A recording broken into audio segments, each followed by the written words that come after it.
Welcome to the EQIP curriculum. In this video, I will explain the incentive payment methodology. Incentive payments will be direct checks made from the Care Redesign Program or CRP entity to the EQIP entity for aggregate positive performance after a minimum savings threshold, shared savings split, and quality adjustment are applied. Let's take a closer look at these key steps. The first part of the incentive payment methodology is to analyze the performance period results. In order to earn an incentive payment, the total episode cost must be less than the target price in the aggregate across all episodes in which the EQIP entity participates.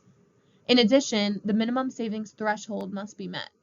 This threshold states that the EQIP entity's performance year savings must meet or exceed 3% of its aggregated target price before it is eligible to receive an incentive payment. This ensures the EQIP entity's savings are considered statistically significant. Lastly, any cumulative prior year savings must be offset prior to earning an incentive payment. Once an EQIP entity has met all three conditions, it can move forward onto the next step of the incentive payment methodology. Because EQIP is a shared savings program, EQIP entities and Medicare will share the savings generated during the performance year. Each care partner's target price will be compared to the statewide experience and annually ranked based on relative efficiency. Lower cost practitioners will be in a higher tier, and higher cost practitioners will be in a lower tier. The shared savings split with Medicare will be based on the care partner's target price rank. For example, EQIP entities in the lower tier will receive 50% of their savings, while 50% will be retained by Medicare. EQIP entities in the higher tier will receive 80% of their savings, and 20% will be retained by Medicare. After shared savings rates are calculated, incentive payments are adjusted based on quality performance.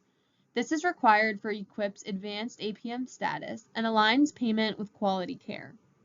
The performance rates of the three quality measures will be weighed to determine the EQIP entity's composite quality score.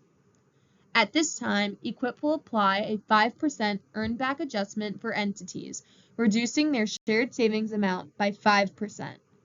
Then 0 to 100% of that 5% will be earned back based on the EQIP entity's composite quality score. The incentive payment after the composite quality score adjustment is assessed for a stop gain amount or incentive payment cap. The cap for a care partner's incentive payments is calculated by CMS for a given performance year based on the average physician fee schedule payments made to the care partner in the prior year. The care partner incentive payment cap is 25% of the average care partner physician fee schedule expenditures for the preceding calendar year. After reconciliation of total savings, application of the tiered shared savings rate, composite quality score adjustment, and comparison of the incentive payment amount to the incentive payment cap, the final incentive payment due to the EQIP entity is determined.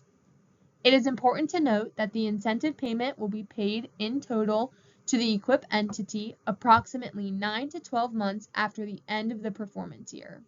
This is paid to the payment remission recipient indicated by the EQIP entity in the EQIP entity portal during the enrollment period.